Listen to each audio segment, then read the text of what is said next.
Hello dear all, I am Santosh Wagh and welcome to channel Learn Easily by संध्या वाघ। आज आपण पाहणार आहोत class 10 mathematics part 2 मधील mensuration चॅप्टरचे practice set 7.1 आपण study करणार आहोत। त्यामध्ये जे टोटल 11 क्वेश्चन्स आहेत तर आजच्या व्हिडिओमध्ये आपण question number 1 to question number 5 study करणार आहोत। आता ह्या चॅप्टर मध्ये आपल्याला काय पाहिजे तर आपल्याला पाहिजे की mix example on the surface area and the volume of different figures. आपण आधीच्या स्टँडर्ड मध्ये व्हॉल्यूम कसा फाइंड आउट करायचा आहे, सरफेस एरिया कसा फाइंड आउट करायचा आहे डिफरंट फिगरचा पाहिलेला आहे। त्यामधले फिगर कुठले आहेत तर क्यूबॉइड, क्यूब, सिलेंडर, कोन, स्फियर, हेमिस्फियर। तर ह्या फिगरचे आपल्याला कॉम्बिनेशन करून जे फिगर येणार आहेत तर त्या एरियाचा त्या फिगरचा आपल्याला सरफेस एरिया आणि व्हॉल्यूम फाइंड आउट करायचे। तर त्याचे फॉर्म्युला आपल्याला टेक्स्ट बुक मध्ये दिलेले आहेत। तर ह्या पेजवर आपल्याला हे फॉर्म्युले दिलेले आहेत। तर हे फॉर्म्युला आपल्याला लक्षात कसे ठेवायचे जेव्हा आपण एक्झाम्पल सॉल्व्ह करू त्यावेळी मी तुम्हाला थोडीशी ट्रिक सांगणार, थोडंसं डिटेल्स मध्ये सांगणार आहे। तर हे एक्झाम्पल हे जे फॉर्म्युले आहेत हे आपल्याला व्यवस्थितपणे लक्षात आले पाहिजे। आणि त्याचबरोबर आपण नंतरचे जे प्रॅक्टिस सेट पाहणार आहोत त्या प्रॅक्टिस सेट मध्ये आपल्याला आर्क ऑफ सर्कल, नंतर area of sector, area of segment of circle ह्या गोष्टी आपल्याला स्टडी करायचे। तर आपण सुरुवात करूया प्रॅक्टिस सेट 7.1 मधील क्वेश्चन नंबर 1 पासून। या ठिकाणी आपण प्रॅक्टिस सेट 7.1 मधील क्वेश्चन नंबर 1 पाहूया। Find the volume of cone if the radius of its base is 1.5 centimetre and it's perpendicular height is 5 centimetre. आपल्याला माहिती आहे की कोन आपण कसा काढतो तर कोन म्हणजे काय, या ठिकाणी सर्कल आहे आणि या ठिकाणी त्याला हाइट असते, अशा पद्धतीने कोन असतो। आता ह्या कोन मध्ये हा जर बेसचा सर्कलचा सेंटर घेतला तर ह्या सेंटर पासून ही रेडियस झालेली याला आपण काय म्हणायचं रेडियस, त्याला आपण आर ने डिनोट करतो, बरोबर आहे की नाही। ही आर झाली। त्यानंतर ह्या सेंटर पॉइंट पासून जो टॉपचा पॉइंट आहे म्हणजे ही जी हाइट झालेली आहे ह्याला आपण कशाने डिनोट करतो एच ने, ही परपेंडिक्युलर हाइट झाली। आणि त्याचबरोबर ही जी स्लांट हाइट आहे त्याला आपण एल ने डिनोट करतो। ह्या टर्म्स तुमच्या लक्षात आल्या, याला आपण कोण म्हणणार। आणि यावरून आपण फॉर्म्युला देखील पाहिलेला आहे, आपल्या बुक मध्ये दिलेला आहे। आता तो फॉर्म्युला सुरुवात आपल्याला काय विचारलेलं आहे त्यांनी व्हॉल्यूम ऑफ कोन। आता व्हॉल्यूम ऑफ द कोनचा फॉर्म्युला या ठिकाणी मी लिहितो। व्हॉल्यूम ऑफ द कोन काय असणार आहे 1/3 into pi R square H, हा फॉर्म्युला आहे। आता हा फॉर्म्युला कसा लक्षात ठेवायचा तर आपला हा जो बेसचा सर्कल आहे याचा फॉर्म्युला आपल्याला माहिती आहे। सर्कलचा एरिया काय असतो पाय आर स्क्वेअर, हा सर्कलचा एरिया झालेला आहे, बरोबर आहे की नाही। त्यानंतर ही जी हाइट आहे एच, ही जी हाइट आहे ही एच त्याला मल्टिप्लाय केलं की आपल्याला टोटल व्हॉल्यूम मिळणार आहे, पण कशाचा सिलेंडरचा। आता कोन म्हणजे काय it is a part of cylinder, कारण सिलेंडर म्हणजे स्ट्रेट लाईन असते याला, बरोबर आहे की नाही। हा सिलेंडरचा पोर्शन झालेला आहे, हा झाला आपला सिलेंडर, आलं लक्षात। तर हा सिलेंडर झालेला आहे। या सिलेंडरचा व्हॉल्यूम आपण कसा काढतो, हा जो बेसचा एरिया आहे म्हणजे पाय आर स्क्वेअर त्याला आपण काय करतो एच ने मल्टिप्लाय करतो ही हाइटनी, हा सिलेंडरचा फॉर्म्युला आहे। मग या सिलेंडर मध्ये आणि कोन मध्ये फरक आहे कारण याला स्लॅंटिंग एज आहे, मग 1/3 पोर्शन असतो। कारण की हा फॉर्म्युला कसा डिराइव्ह झालेला आपल्या बुक मध्ये व्यवस्थित एक्सप्लेनेशन केलेलं आहे। तर काय करायचं सिलेंडरच्या व्हॉल्यूमला 1/3 ने मल्टिप्लाय करायचं म्हणजे आपल्याला व्हॉल्यूम ऑफ द कोन मिळणार आहे। आता याच्यामध्ये आपल्याला दिलेलं काय काय आहे तर पायची व्हॅल्यू आपण काय घेत असतो, पायची व्हॅल्यू आपण घेत असतो 22/7 किंवा 3.14। तर त्यापैकी जी व्हॅल्यू आपण घेऊ त्यानुसार आपला आन्सर थोडंफार चेंज होतो। आपण या ठिकाणी पायची व्हॅल्यू 22/7 घेणार आहे। त्यानंतर आपल्याला रेडियस जी दिलेली आहे, रेडियस किती दिलेली 5 centimetre, R is equal to 5 centimetre आपल्याला दिलेली। त्यानंतर आपल्याला एच माहित पाहिजे, एच म्हणजे काय परपेंडिक्युलर हाइट, त्या ठिकाणी परपेंडिक्युलर हाइट किती दिलेली 5 सेंटीमीटर म्हणजे एच दिलेला आपल्याला 5 सेंटीमीटर, आलं लक्षात। तर या ठिकाणी रेडियस 1.5 सेंटीमीटर दिलेली, radius is equal to 1.5 centimetre, नंतर H is equal to 5 centimetre.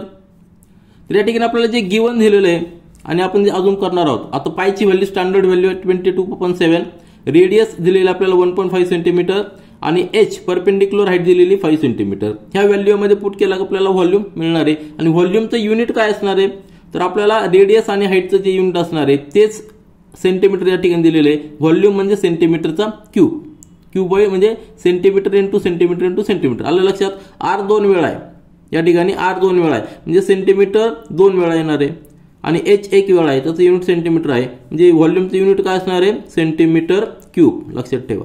जर हे मीटर मध्ये असेल तर मीटर क्यूब, एमएम मध्ये असेल तर एमएम क्यूब, हे लक्षात ठेवायचं, व्हॉल्यूमचं युनिट काय आहे सेंटीमीटर क्यूब या ठिकाणी, कारण की हाईट आणि रेडियस आपण सेंटीमीटर घेतलेले. आता आपण यामध्ये व्हॅल्यू पुट करूया आणि कॅल्क्युलेशन करूया.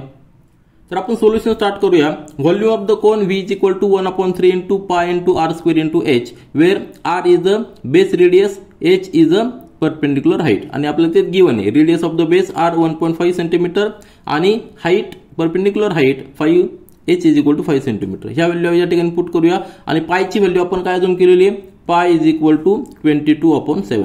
जर तुम्ही 3.14 जर घेतली तर थोडंसं कॅल्क्युलेशन चेंज होणार आहे, परंतु आपण आपल्या एजसाठी 22/7 घेतलेली. या ठिकाणी नंतर फक्त कॅल्क्युलेशनचा पार्ट आहे. आपल्याला काय करायचं आहे, आता 1.5 आहे आणि या ठिकाणी 3 आहे, आपल्याला रिड्यूस करत जायचंय. आता या ठिकाणी मी 2 वेळा लिहिलं, कारण की आर स्क्वेअर आहे, 1.5 इंटू 1.5 म्हणजे 2 वेळा आपण लिहिलेलं आहे. आता सुरुवातीला काय करू, आपण 3 नी 1.5 ला डिवाइड करूया. आलं लक्षात, म्हणजे 3 या ठिकाणी 1 येणार आहे आणि समजा पॉईंट जर नसता तर काय आला असतं, 5 आला असता, बरोबर आहे की नाही. 3 5 15, पण या ठिकाणी पॉईंट आहे म्हणून या ठिकाणी 0.5 येणार आहे. आलं लक्षात. आता त्याच्यानंतर काय करायचं, आपण 22 जो आहे 22 ला आपण त्याचा आपलं टेबल थोडासा मोठा आहे, आपलं सगळं कॅल्क्युलेशन सिंपल मध्ये करायचंय. 22 ला आपण स्प्लिट करूया. कसं स्प्लिट करायचंय, 22 म्हणजे काय 2 इंटू 11, बरोबर आहे की नाही, म्हणजे किंवा 11 इंटू 2. आलं लक्षात. हा डिवायडेड बाय 7 तसंच आहे. आणि इंटू आता 1.5 इंटू 5 इंटू 0.5, मग आपण कसं लिहिणार, हा 0.5 आपल्याकडे आहे. त्यानंतर या ठिकाणी आपण 0.5 आधी लिहून घेतलेला आहे. नंतर 1.5 इंटू 5, आता 0.5 जो पॉईंट आहे तो कन्सिडर करू नका. 15 इंटू 5 म्हणजे काय येणार आहे 75, परंतु आता या ठिकाणी पॉईंट आहे म्हणजे 7.5. आलं लक्षात. कॅल्क्युलेशन आपण स्टेप बाय स्टेप जातोय. आता हा 0.5 आहे आणि हा 2 आहे, 0.5च्या डबल म्हणजे काय असणार आहे 1 असणार आहे. काय असणार आहे 11 into 1 into 7.5 divided by 7. Calculation आपण काय करतोय, सिंपल करतोय. 0.5 इंटू 2, 0.5च्या डबल काय येणार आहे 1, हाफच्या डबल 1 येणार आहे. आता 7 नी, आता हा 11 7 परत तसं ठेवायचा, कारण की 11 नी मल्टिप्लाय करणं अतिशय सोपं आहे. तर 7 नी 7.5 ला आपण डिवाइड करूया, सेपरेट करूया, म्हणजे आपल्याला या ठिकाणी रफ मध्ये हे करणार आहोत आपण. तर या ठिकाणी असं घेऊ आपण 7.5 डिवाइडेड बाय 7. या ठिकाणी पहिल्यांदा काय येणार आहे 1, नंतर इथं 7 मायनस करा 0. आता हा पॉईंट आहे त्यामुळे आपल्याला डायरेक्ट या ठिकाणी पॉईंट घ्यावा लागणार आहे. वरून आपण काय घेतलेलं, खाली 5 घेतलेला आहे, तरी पण 5 हा 7 पेक्षा छोटा आहे म्हणून या ठिकाणी आपल्याला 0 घ्यावं लागणार आहे. 0 घेतला या ठिकाणी 0 घेऊया, म्हणजे 7 7 जा 49, सिंपल आहे. त्यानंतर मायनस करा 1 येणार आहे. आता या ठिकाणी परत आपण 0 घेऊ शकतो, म्हणजे या ठिकाणी 7 या ठिकाणी 1 येणार आहे.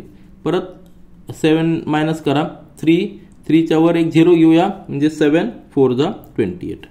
लक्षात ठेवायचं, जो पॉईंट आपण आहे या ठिकाणी पॉईंट असल्यामुळे तो पॉईंट घेतलेला आहे. म्हणजे याचं डिव्हिजन किती आलेलं आहे, याचं डिव्हिजन आलेलं आहे 1.0714.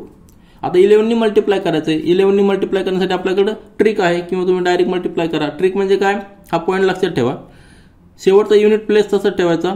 त्यानंतर त्याच्या आधीचा जो नंबर त्याची ऍडिशन करायची 5, कॅरीवर काहीच नाहीये. नंतर त्यानंतर त्या 2 नंबरची त्याची ऍडिशन करायची, 7 + 1 म्हणजे किती झालेला आहे 8 झालेला आहे. त्यानंतर कॅरीवर काहीच नाही, नंतर 7 + 0 म्हणजे 7 या ठिकाणी. आता हा पॉईंट तो आपण नंतर घेऊ, लक्षात ठेवा. नंतर 0 + 1 म्हणजे 1 आणि परत तो शेवटचा 1. आलं लक्षात. आता पॉईंट किती आहेत 1 2 3 4, 1 2 3 4 म्हणजे 11.7854. आलं लक्षात. आता याला आपण थोडंसं अप्रॉक्सिमेट करूया, एवढे डिजिट लिहिण्यापेक्षा. तर 7 8 या नंतर 5 आहे, म्हणजे आपल्याला तो 9 घेता येईल, म्हणजे 11.79. आणि युनिट काय असणार आहे सेंटीमीटर क्यूब. तर व्हॉल्यूम आपलं आन्सर काय आलेलं आहे. या ठिकाणी आपल्याला महत्वाचं काय, फक्त कॅल्क्युलेशन करणं महत्वाचं आहे. एकदा आपण फॉर्म्युला पार्ट केला, फॉर्म्युला आपल्या लक्षात आला की त्याच्यानंतर कॅल्क्युलेशनचा पार्ट आहे. आपल्याला विचारलं होतं की व्हॉल्यूम ऑफ कोन किती आलेला आहे, cone is equal to 11.79 centimetre cube. जर तुम्ही 3.14 घेतला पायची व्हॅल्यू तर थोडंसं कॅल्क्युलेशन वेगळं असणार आहे, परंतु बेस तुमच्या लक्षात आला असेल. व्हॉल्यूम ऑफ द कोन जो फॉर्म्युला आहे तो फॉर्म्युला काय आहे, V is equal to 1/3 into pi R square into H. नंतर क्वेश्चन नंबर 2 पहा.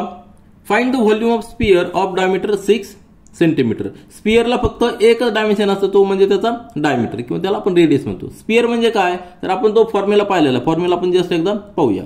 तर आपल्या बुकमध्ये हे पेजवर दिलेलं आहे की स्पियर या पद्धतीने असतो आणि हा हेमिस्फियर आहे.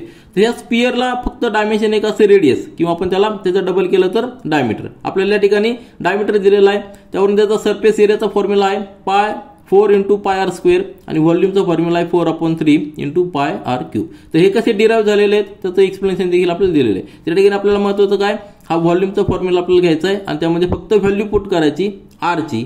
आर म्हणजेच काय, रेडियस डायमीटरच्या हाफ व्हॅल्यू जी असते त्याला आपण आर म्हणणार. तर आपण या ठिकाणी सॉल्व्ह करूया. त्या ठिकाणी सोल्युशन पहा, आपल्याला स्पियरचा व्हॉल्यूमचा फॉर्म्युला आहे 4/3 × pi R cube, where R is the radius of the sphere. आपल्याला गिवन काय आहे, डायमीटर दिलेला आहे 6 सेंटीमीटर, म्हणजे रेडियसच्या हाफ असणारे किती असलेले radius R is equal to 3 centimetre. या ठिकाणी आपण पुट करूया. नंतर आपल्याला कॅल्क्युलेशन व्यवस्थित करायचं आहे. 4/3 × पायची व्हॅल्यू आपण पुन्हा एकदा 22/7 घेणार आहोत. लेट हिअर लिहावं लागणार आपल्याला. लेट पाय इज इक्वल टू 22/7. 3.14 घेतलं तर आपला आन्सर थोडंसं चेंज होतं, परंतु 22/7 आपण या ठिकाणी घेतलेलं आहे. इंटू आर क्यूब म्हणजे 3 वेळा आपण आर लिहायचं आहे. आता आरची व्हॅल्यू काय आहे 3. 3 × 3 × 3 3 वेळा काय लिहायचं आपल्याला कॅल्क्युलेशन करायला थोडंसं सोपं जाणार आहे. तर या ठिकाणी हा 3 जाणार आणि हा 3 जाणार आहे. आता रिमेनिंग मध्ये पुन्हा एकदा आपल्याला कॅल्क्युलेशन सिंपल करण्यासाठी टेबल्स आपल्याला 11चा टेबल आणि 22चा टेबल, यामध्ये आपल्याला 11चा टेबल व्यवस्थित लक्षात राहतो. म्हणून 22ला आपण काय करायचं, स्प्लिट करायचं. काय करायचं, स्प्लिट करायचंय. या ठिकाणी 4 × 22च्या ऐवजी आपण काय लिहायचंय 2 × 11. 2 × 11 म्हणजेच 22 झालेला आहे. हा 7 त्या ठिकाणी असणार आहे आणि 3 × 3 म्हणजे काय झालेला आहे, तो 9 झालेला आहे. कारण आपण 9चा देखील टेबल व्यवस्थित लिहू शकतो. आता पुढचं कॅल्क्युलेशन पहा. 7नी काय करायचंय, 4 × 2 म्हणजे किती झालेला आहे, तो 8 झालेला आहे. या ठिकाणी आपण 8 लिहूया. 11 तसंच लिहायचा, बरोबर आहे की नाही. 11 तसंच लिहू आणि हा 9 तसंच लिहू, divided by 7. Step by step मी जातोय कारण की आपल्याला कुठलीही गडबड झाली नाही पाहिजे, लक्षात आलं पाहिजे. आता 9 × 8 × 9 म्हणजे काय झालेलं आहे 72. 72 × 11 तसंच ठेवूया आपण, डिवायडेड बाय 7. कारण 11नी मल्टिप्लाय करणं आपल्याला सोपं जातं. आता काय करायचं, 7नी 72ला डिवाइड करायचं. काय करायचंय, 7नी 72 डिवाइड करायचं, किंवा सुरुवातीला मल्टिप्लाय केलं तरी चालेल. तर आपण सुरुवातीला मल्टिप्लाय करूया. 72 × 11 म्हणजे काय करायचं, 2 तसंच ठेवायचा. 7 × 2 म्हणजे 9, बरोबर आहे की नाही. आणि कॅरीवर काय नाही म्हणजे 7 पुन्हा तसंच ठेवायचं, डिवायडेड बाय 7. आलं लक्षात. 11नी मल्टिप्लाय करण्याची ट्रिक तुमच्या लक्षात आली असेल. आता 792ला 7नी डिवाइड करूया. आपण सेपरेट या ठिकाणी कॅल्क्युलेशन करू, रफमध्ये कॅल्क्युलेशन करायचे. 792 डिवायडेड बाय 7. डिव्हिजन सिंपल आहे. या ठिकाणी 1 येणार आपला, म्हणजे या ठिकाणी 7नी मायनस करूया 0. आता वरून 9 घेतला आपण, पुन्हा एकदा 7 × 7 या ठिकाणी घेतला, -2 होणार आहे. म्हणजे मायनस केला तर 2 येणार आहे. वरून आपण 2 घेतला म्हणजे 7 × 3 = 21. आता इथपर्यंत आपलं आलं, 1 राहिला. आता वरून आपल्याकडं डिजिट नाहीये, वरून डिजिट आहे का नाहीये, मग आपल्याला इथे पॉईंट द्यावा लागणार आहे आणि 0 घ्यायचा.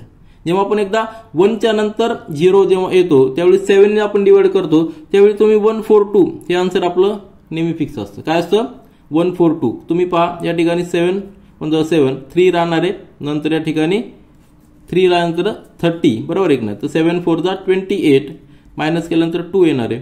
आणि 20 जर ठेवला आपण, 2 सबट्रॅक्ट केला म्हणजे 7 × 2 = 14. लक्षात ठेवायचं, जेव्हा 1 येतो हा 1 आलेला असतो, त्याच्यानंतर आपल्याला जेव्हा 0 घ्यायचा गरज पडते त्यावेळी 142 हे आपलं डिव्हिजन आलेलं असतं. तर आपला आन्सर काय आलेला आहे या ठिकाणी, दॅट इज इक्वल टू 113.142. आपल्याला युनिट द्यायचे, तर युनिट काय देणार आहे, रेडियस आपली कशामध्ये सेंटीमीटर आहे. आपण सेंटीमीटर 3 वेळा मल्टिप्लाय केलंय म्हणजे सेंटीमीटरचा क्यूब येणार आहे. तर आपला आन्सर काय आलेला आहे, volume of the sphere. Volume of sphere या ठिकाणी आपण आन्सर देऊया, व्हॉल्यूम ऑफ स्पियर. आता या ठिकाणी आपण पायची जी व्हॅल्यू घेतलेली आहे ती व्हॅल्यू घेतलेली आहे 22/7. वर जर आपण पायची व्हॅल्यू 3.14 जर घेतली, पायची व्हॅल्यू जर आपण 3.14 घेतली तर आपला आन्सर थोडंसं वेगळं येणार आणि ते आन्सर किती येणार आहे तर 113.04 सेंटीमीटर क्यूब. तर दोन्ही आन्सर आपले करेक्ट आहे. जेव्हा आपण पायची व्हॅल्यू 22/7 घेतो त्यावेळेस ही व्हॅल्यू आणि पायची व्हॅल्यू 3.14 घेतो त्यावेळेस आपल्याला ही व्हॅल्यू मिळणार आहे. यानंतर क्वेश्चन नंबर 3 पहा. Find the total surface area of the cylinder if the radius of its base is 5 centimetre and height is 40 centimetre. Cylinder आपल्याला माहिती आहे. सिलेंडर म्हणजे काय, या ठिकाणी बेस राऊंड असणार आहे, टॉप देखील राऊंड असणार आहे. या ठिकाणी दिलेलं काय आहे आपल्याला दिलेलं आहे radius of its base is 5 centimetre. म्हणजे ही जी व्हॅल्यू आहे आर ची व्हॅल्यू ही काय R is equal to 5 centimetre आपल्याला दिलेली. त्यानंतर हाईट दिलेली आपल्याला 40 सेंटीमीटर म्हणजे ही H is equal to 40 centimetre. आणि आपण जर फॉर्म्युला जर पाहिला कशाचा, सिलेंडरचा फॉर्म्युला आपल्याला काय विचारलेला आहे, टोटल सरफेस एरिया म्हणजे हा जो लॅटरल सरफेस एरिया आहे, हा जो लॅटरल सरफेस एरिया आहे हा सरफेस एरिया प्लस आपल्याला हा बेसचा सरफेस आणि टॉपचा सरफेस दोन्ही आपल्याला सरफेस एरिया ऍड करावा लागणार आहे. आपल्याला लॅटरल सरफेस एरिया म्हणजे कसा असणार आहे, हा जर आपण ओपन केला, सिलेंडर जर ओपन केला तर आपल्याला एक रेक्टँगल मिळणार आहे. काय मिळणार आहे, रेक्टँगल मिळणार आहे. आलं लक्षात. आणि हा जो रेक्टँगल असणार आहे त्याची ही जी लेंथ असणार आहे, ही लेंथ काय असणार आहे, हा जो याचा पेरिमीटर आहे बेसचा तेवढा असणार आहे. आणि बेसचा पेरिमीटर काय असणार आहे 2πr, बरोबर आहे की नाही. ही जी लेंथ असणार आहे ती 2πr असणार आहे. कारण की याचा पेरिमीटर, सर्कलचा पेरिमीटर आपल्याला माहिती आहे की 2πr आहे, तो आपण ओपन केलाय.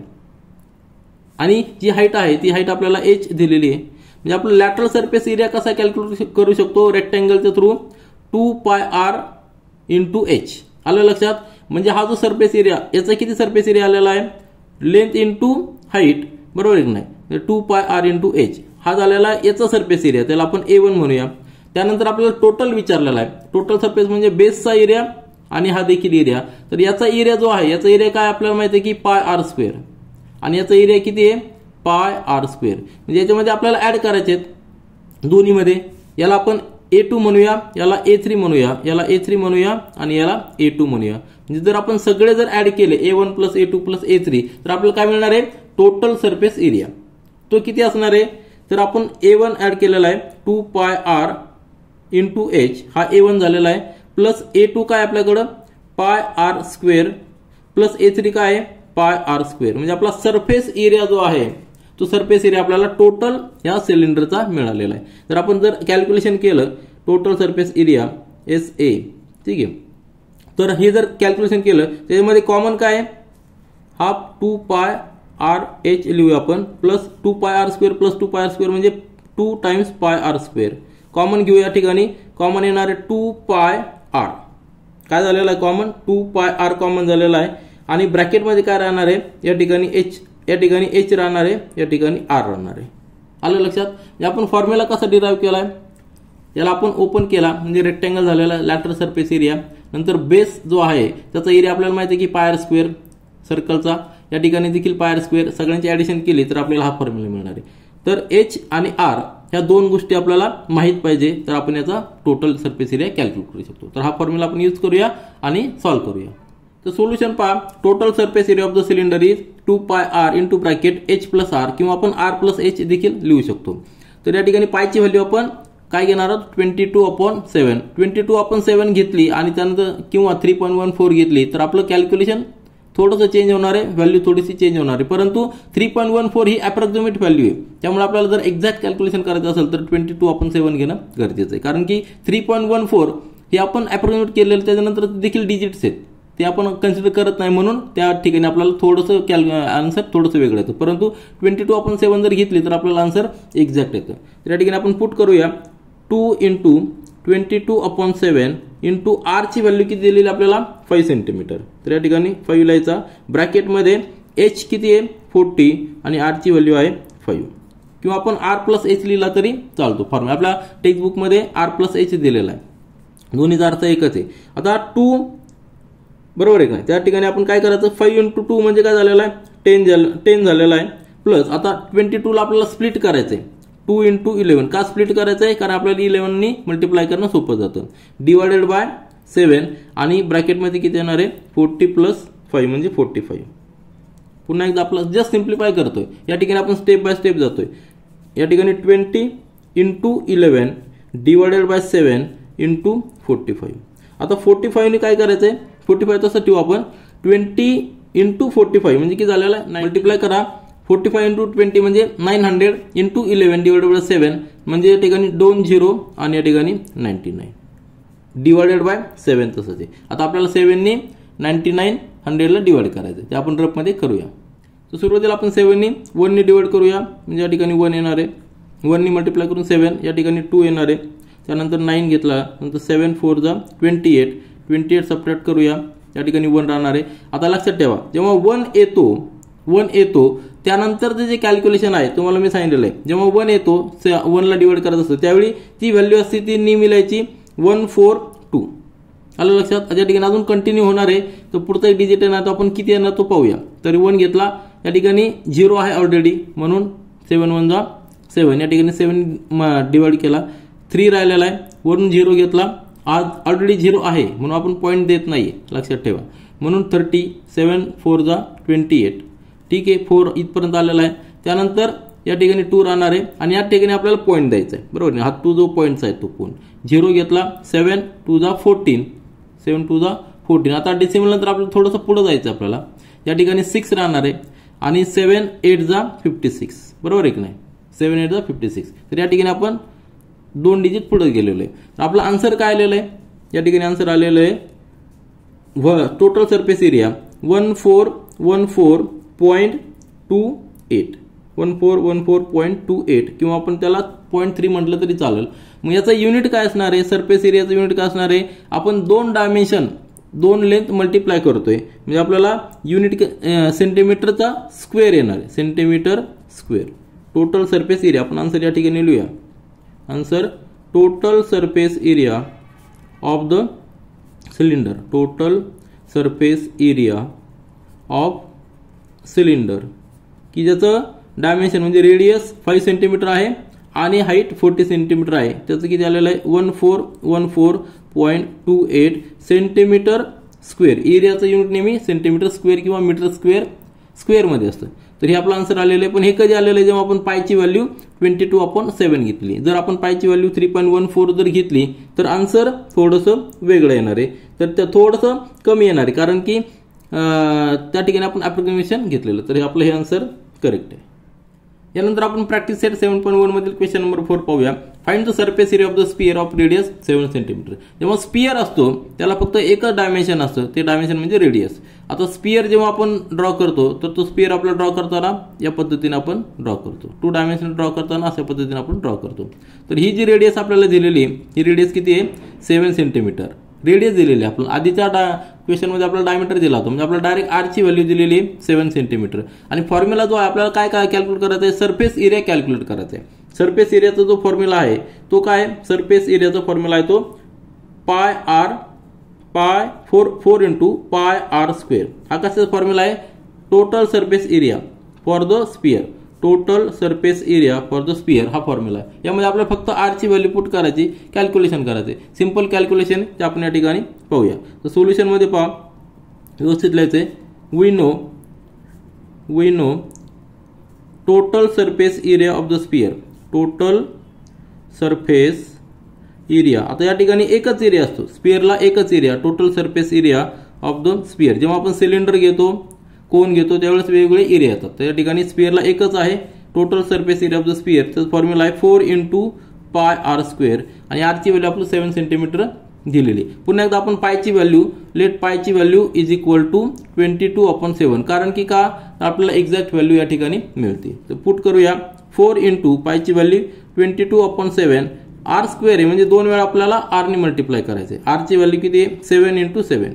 आता हा 7 जाणार, हा 7 जाणार, मल्टिप्लिकेशन करायचे, सिंपल कॅल्क्युलेशन आहे. पुन्हा एकदा आपल्याला सिंपल कॅल्क्युलेशन करण्यासाठी 22 ला आपण स्प्लिट करूया. काय करायचंय 4 इंटू 2 इंटू 11 इंटू 7. आलं लक्षात. म्हणजेच काय येणार आहे कॅल्क्युलेशन, 4 इंटू 2 म्हणजे 8 इंटू 11 इंटू 7. आपण स्टेप बाय स्टेप काय जातो, एक एक स्टेप काय करतोय, तर 8 इंटू 7 म्हणजे 56 इंटू 11 आणि 11 ने मल्टिप्लाय करा म्हणजे युनिट प्लेस असा ठेवायचा, दोघांची ऍडिशन करायची, 11 येणारे कॅरीवर 1 आणि हा 5 मध्ये ऍड करायचा म्हणजे 616. आणि युनिट काय असणार आहे, हा सरफेस एरिया आहे म्हणजे सेंटीमीटर स्क्वेअर, कारण की रेडियस सेंटीमीटर मध्ये दिलेली. तर आन्सर आपण या ठिकाणी लिहूया. आपल्याला आन्सर आलेलं आहे total surface area, total surface area of sphere, की ज्याची रेडियस 7 सेंटीमीटर आहे ती किती आहे total surface area 616 centimetre square. Simple calculation आहे, फक्त आपल्याला या स्टेप्स लक्षात ठेवायचं. आपलं कॅल्क्युलेशन सिंपल करायचं आहे, त्यासाठी आपण हे स्प्लिट करत असतो. यानंतर आपण प्रॅक्टिस सेट 7.1 मधील क्वेश्चन नंबर 5 पाहूया. The dimensions of a cuboid are 44 centimetre, 21 centimetre and 12 centimetre. म्हणजे लेंथ, ब्रेड्थ आणि हाईट त्या ठिकाणी दिलेली आहे. It is melted and cone of height 24 centimetre is made. Find the radius of its base. काय केलेलं आहे, एक क्यूबॉइड आपल्याकडे आहे. क्यूबॉइडचे डायमेन्शन वेगवेगळे आहेत. आता या ठिकाणी आपण सिंपल एक क्यूबॉइड काढूया. आता डायमेन्शन वेगवेगळे असतील, परंतु आपल्या रेफरन्ससाठी आपण हा क्यूबॉइड घेतलेला आहे. क्यूब नाहीये तर क्यूबॉइड आहे. तर हा क्यूबॉइड आहे. लेंथ त्याची 44, नंतर 21 आणि 12 सेंटीमीटर डायमेन्शन्स आहेत. सपोज या ठिकाणी 44. आता हे एक्झॅक्ट डायमेन्शन्स नाही आहेत, फक्त आपल्या रेफरन्ससाठी मी फिगर काढलेली. तर हे डायमेन्शन आहे आणि याला मेल्ट केलेलं आहे. आणि जो काही व्हॉल्यूम असणार आहे, जे काय मटेरियल तयार झालेलं आहे, त्यापासून कोन तयार केलेला आहे. काय तयार केलेलं आहे, कोन तयार केलेलं आहे. आणि त्या कोनचं त्यांनी काय दिलेलं आहे, आपल्याला काय दिलेली, हाईट दिलेली. म्हणजे हाईट कुठली, तर ही हाईट परपेंडिक्युलर हाईट. आलं लक्षात, ही हाईट दिलेली. ही हाईट किती दिलेली आहे, 24 सेंटीमीटर. मग आपल्याला काय विचारलंय, ही रेडियस विचारलेली आहे, रेडियसची व्हॅल्यू विचारलेली आहे. या ठिकाणी काय असणार आहे, ह्या क्यूबॉइडपासून हा कोन तयार केलेला आहे. म्हणजे याचा जो व्हॉल्यूम असणार आहे, हा व्हॉल्यूम आपण त्याला V1 म्हटलं आणि याचा व्हॉल्यूम जर V2 म्हटलं तर ते दोन्ही इक्वल पाहिजे. मग आपल्याला क्यूबॉइडचा व्हॉल्यूमचा फॉर्म्युला माहिती आहे आणि कोनचा व्हॉल्यूमचा फॉर्म्युला माहिती आहे. दोन्ही मॅच करायचे आणि आपल्याला अननोन जो असणार आहे रेडियस, तो आपल्याला या ठिकाणी मिळणार आहे. तर सोल्युशन तुमच्या लक्षात आलं असेल, कन्सेप्ट काय आहे त्यावरून आपण सोल्युशन या ठिकाणी लिहूया. तर सोल्युशन पहा, या दोन फिगर लक्षात ठेवा. आता याचा दोघांचा व्हॉल्यूम सेम असणार आहे, कारण की कोन जो तयार केलेला आहे तो क्यूबॉइडला मेल्ट करून तयार केलेला आहे, म्हणून व्हॉल्यूम दोघांचा सेम असणार आहे. तर डायमेन्शन्स आपल्याला काय दिलेलं आहे, क्यूबॉइडचे लेंथ, ब्रेड्थ आणि हाईट. आता या ठिकाणी H1 दिलेलं आहे, कारण की दोन्हीकडे हाईट असणार आहे, म्हणून आपण याला H1 म्हणलंय. तर 44 सेंटीमीटर, 21 सेंटीमीटर, 12 सेंटीमीटर हे डायमेन्शन्स आहेत. आणि डायमेन्शन्स ऑफ द कोन, जो कोन तयार झालेला आहे त्याची हाईट जी आपण त्याला H2 म्हटलेलं आहे, ती हाईट किती आहे, 24 सेंटीमीटर. आपल्याला कॅल्क्युलेट करायचं आहे रेडियस ऑफ द कोन, त्याला आपण R म्हणूया. ठीक आहे. आता आपल्याकडे फॉर्म्युला आहेत दोन्ही फिगरचे. तर त्याचा काय आहे, volume of the cone is equal to volume of the cuboid, कारण की क्यूबॉइड पासूनच कोन तयार केलेला आहे. त्याचे जे काही मटेरियल असेल त्यापासूनच कोन तयार केलेला आहे. व्हॉल्यूम ऑफ द कोन काय आहे, 1/3 into pi R square into H. Height म्हणजे काय, या ठिकाणी H2 घेतलेली आपण, म्हणून H2 लिहिलेलं आहे. आणि volume of the cuboid L into length into breadth into height, त्या ठिकाणी H1 घेतलेली. म्हणजेच आपल्याला या ठिकाणी अननोन काय आहे, फक्त R आहे, कारण बाकीच्या सगळ्या व्हॅल्यू आपल्याकडे माहिती आहे. मग तो R आपण या ठिकाणी ठेवूया. देअरफॉर R स्क्वेअर हा तसं ठेवूया, that is equal to L into B into H1 divided by इकडच्या सगळ्या टर्म्स आपण इकडे घेऊया. पाय या ठिकाणी येणार आहे, नंतर H2 देखील या ठिकाणी येणार आहे, आणि 1/3 या ठिकाणी 3 होणार आहे, म्हणून या ठिकाणी 3 ने मल्टिप्लाय होणार आहे. आलं लक्षात, कारण की 1/3 तिकडे गेल्यानंतर 3 होणार आहे. बाकीचे व्हॅल्यू आपण या ठिकाणी पुट करूया, आपल्याला R स्क्वेअरची व्हॅल्यू मिळणार आणि त्यानंतर आपण स्क्वेअर रूट घेऊया. तर आपल्याला काय काय दिलेलं आहे, लेंथ दिलेली 44, ब्रेड दिलेली 21 आणि H1 म्हणजे height of the cuboid that is 12 into हा 3 आहे डिवायडेड बाय. आता पायची व्हॅल्यू काय आपण काय घ्यायची, 22/7. लक्षात ठेवा, पायची व्हॅल्यू आपण काय घेतलेली आहे, पायची व्हॅल्यू 22/7 इंटू H2 म्हणजे हाईट ऑफ द कोन किती आहे, 24 सेंटीमीटर. मग आता 7 हा काय या ठिकाणी डिव्हिजन मध्ये, तो मल्टिप्लिकेशन मध्ये जाणार आहे, तो आपण लिहूया नंतर. या ठिकाणी 22 आहे आणि या ठिकाणी 2 येणार, बरोबर, त्याचे डबल झाली व्हॅल्यू. त्यानंतर या ठिकाणी 12 आहे, त्या ठिकाणी 22 म्हणजे या ठिकाणी 2 डिव्हिजन मध्ये येणार, 12 to the 24. पुन्हा हा 2 आणि हा 2 जाणार आहे, म्हणजे आपण रिड्यूस करतोय, बरोबर आहे की नाही. आता नंतर काय येणार आहे, हा 21 तसं राहणार आहे, हा 3 पण आहे, आणि हा 7 जो आहे 7 हा डिव्हिजन मधला डिव्हिजनचा डिव्हिजन मध्ये, म्हणजे या ठिकाणी मल्टिप्लिकेशन मध्ये येणार आहे. मल्टिप्लिकेशन करायचं आपल्याला, किती सिंपल झालेलं कॅल्क्युलेशन, 21 इंटू 21 म्हणजे 2 वेळा 21 मल्टिप्लाय केलेलं, म्हणजे 21चा स्क्वेअर. देअरफॉर आपल्याला काय आलेलं आहे, therefore R square is equal to 21 into 21, म्हणजेच स्क्वेअर रूट जर घेतला तर काय होणार आहे, therefore R is equal to 21. कसं येणार आहे, taking square root on both side, taking square root on both side. आता स्क्वेअर रूट घेतल्यानंतर आपल्याला माहिती की दोन्ही आन्सर येतात, प्लस पण येतं आणि मायनस पण येतं, परंतु या ठिकाणी आपल्याला प्लस घ्यायचं आहे कारण की हे रेडियसचे डायमेन्शन आहे. तर या ठिकाणी 21 सेंटीमीटर युनिट असणार आहे. आपला आन्सर या ठिकाणी आपण लिहूया. आन्सर काय आहे, आपल्याला काय विचारलं होतं, रेडियस ऑफ बेस, कशाची base, radius of base of cone that is R is equal to 21 centimetre. हे आपलं आन्सर झालेलं. कसं कॅल्क्युलेट केलेलं आपण, काय आपण लॉजिक यूज केलेलं आहे, तर दोन फिगर आहेत, क्युबॉइडपासून कोन तयार केलेला आहे, म्हणजे क्युबॉइडचा जो व्हॉल्यूम असणार आहे तोच व्हॉल्यूम कोनचा असणार आहे. फॉर्म्युला आपण दोन्हीचे मॅच केलेले आहेत आणि त्यावरून अननोन जो रेडियस आहे तो आपण फाइंड आउट केलेला आहे. तर ह्या व्हिडिओमध्ये आपण थांबूया आणि प्रॅक्टिस सेट 7.1 चे पुढचे क्वेश्चन्स नेक्स्ट व्हिडिओमध्ये सॉल्व्ह करूया. This is all for this video. Thank you.